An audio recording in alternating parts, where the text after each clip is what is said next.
Hey folks, boy, it's pretty out here. Take a look at this. This is the Matthews CCAC live weather cam at Snoopy's Pier. Looking off to the northwest, across Laguna Madre, the JFK Causeway, you got some light traffic out there. Maybe one or two little scattered clouds, but a beautiful afternoon. 78 degrees. Now you're seeing that east-southeast wind beginning to return Gulf moisture. And already in the distant offshore waters, that's some low clouds out there. That'll be rolling in off and on during the evening hours. But we do have some rain in your forecast, and it's looking actually pretty good as you go into Sunday and Monday. After that, things really dry out. So let's get right to it. Take a look at what's going on. Temperatures are quite mild across the state, generally in the 70s, warming to the 80s over south and southwest Texas, and that's what we're seeing here. You're looking at the 70s along the coastal zones, well inland, and then lower 80s over the brush country. But take a look at what happens to your dew points. Now, it was a very nice, cool, dry morning with dew points in the 40s and 50s, but watch what happens with time as that southeast flow begins to really take place, and these dew points jump all the way up into the mid-70s by Sunday, and you're going to feel that again.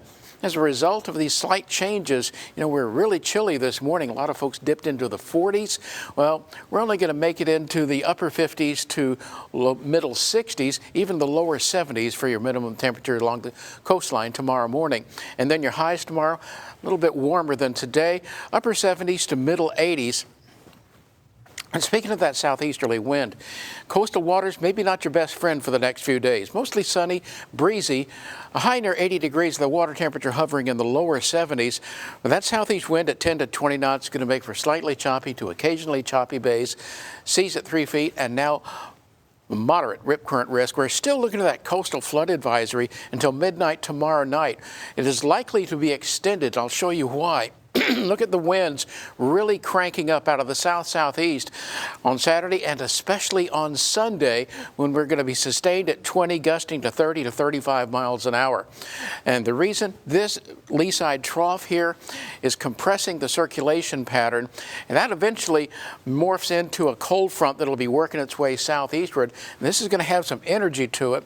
The low developing in the southeastern part of New Mexico, really pulling that cold air in, warm humid air in and producing a variety of fall and winter weather patterns here. There's that upper low. Notice the moisture pulls in here in the upper air. And as it lifts on out across the plains, big severe weather outbreak here, decent chance of showers and thunderstorms in our neck of the woods. That'll be on Monday primarily. And then quite a bit cooler air comes in for the rest of the week. Well, what about Tropical Storm Sarah? Sarah is going to be producing huge amounts of rain across Honduras and Belize and over the Yucatan, but once it moves into the Gulf of Mexico, forget about it. Here's why. Take a look at the wind shear values here, and you can see in the blue here, that is extreme wind shear. That storm has no chance of surviving. So what we're going to end up seeing is very little, if any, repercussions from that storm. Instead, from the frontal structure itself, we're going to get about 1/3 of an inch of rain, and after that, things begin to cool off and dry out. So our best chance of rain Sunday and Monday, but very windy, and then cooler and much nicer the rest of the work week.